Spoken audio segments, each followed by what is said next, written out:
សួស្តីបងប្អូនទាំងអស់គ្នាបាទក្នុងវីដេអូនេះគ្រូនឹងបង្ហាញអំពីវិធីក្នុងការប្រើប្រាស់ App គណិតវិទ្យាសម្រាប់ត្រៀមប្រឡងគ្រូកិច្ចព្រមព្រៀងនៅក្នុងនេះដែរគ្រូក៏មានកម្មវិធី App គណិតវិទ្យាមានវប្បធម៌ទៅចំណេះដឹងគ្រូកសលភាសាខ្មែរនិងភាសាអង់គ្លេសសម្រាប់ធ្វើតេស្តត្រៀមប្រឡងគ្រូដោយបងប្អូនចូលសិក្សាបានតាម App គណិតវិទ្យានេះសារៈប្រយោជន៍បាទទី1ជួយរំលឹកគណិតវិទ្យានិងពង្រឹងសមត្ថភាពនិងចំណេះដឹងគណិតវិទ្យាពីកម្រិតដំបូងសម្រាប់ត្រៀមប្រឡងគ្រូ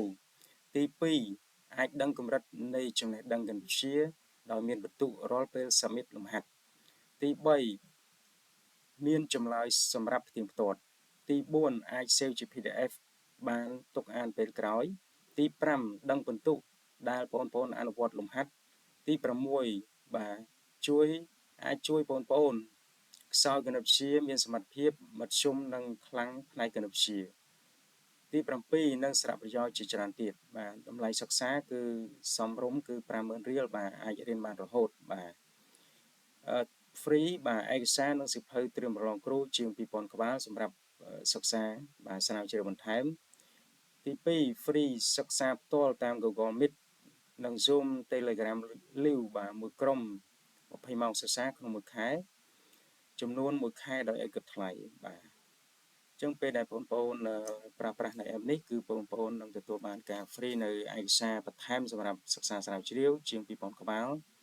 ហើយក៏មានការបន្ថែមនៅម៉ោងសិក្សាមួយក្រុមបាទគឺស្មើនឹង20ម៉ោងក្នុងមួយខែបាទហើយបងប្អូនអាចទំនាក់ទំនងមកលេខទូរស័ព្ទតាម Telegram នេះគឺ012 57 94 99បាទអញ្ចឹងបន្តមកទៀតគ្រូសូមបង្ហាញអំពី app គណិតវិទ្យានេះបាទអញ្ចឹងលំហាត់គឺមានទម្រង់បែបនេះ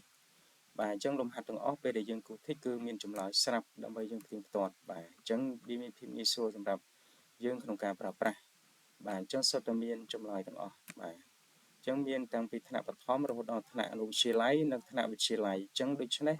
បងប្អូនអាចប្រើប្រាស់ app គណិតវិទ្យានេះប្រកបដោយប្រសិទ្ធភាព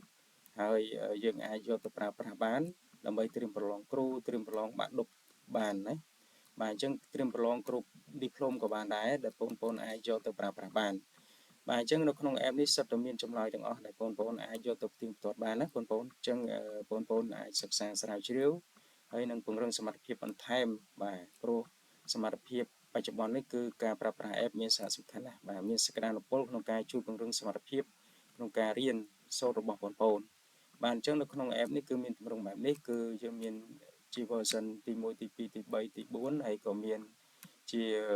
លំហាត់ប្រភេទលំបាកបាទលំបាកមានច្រើនដើម្បីពង្រឹងសមត្ថភាពបងប្អូនហើយមានភាសាអង់គ្លេសបាទមានគ្រូកសលមានភាសាខ្មែរបាទហើយក៏មានគណិតវិទ្យាពីថ្នាក់បឋមថ្នាក់អនុវិទ្យាល័យនិងថ្នាក់វិទ្យាល័យផងដែរហើយកម្រិតមានកម្រិតលំបាកទី1ទី2ទី3រហូតដល់ទី8បាទសិតតែជាកម្រិតលំបាកនៃសំណួរបាទអញ្ចឹងនៅក្នុងនេះក៏មាន version 1 2 3 4ដែរហើយក៏មានវីដេអូណែនាំដែលបងប្អូនចូលមកគឺនឹងទទួលបានវីដេអូណែនាំងាយស្រួលក្នុងការសិក្សាហើយការសិក្សានេះគឺយើងប្រើតែទូរស័ព្ទគឺអាចសិក្សាបានបាទហើយក្នុង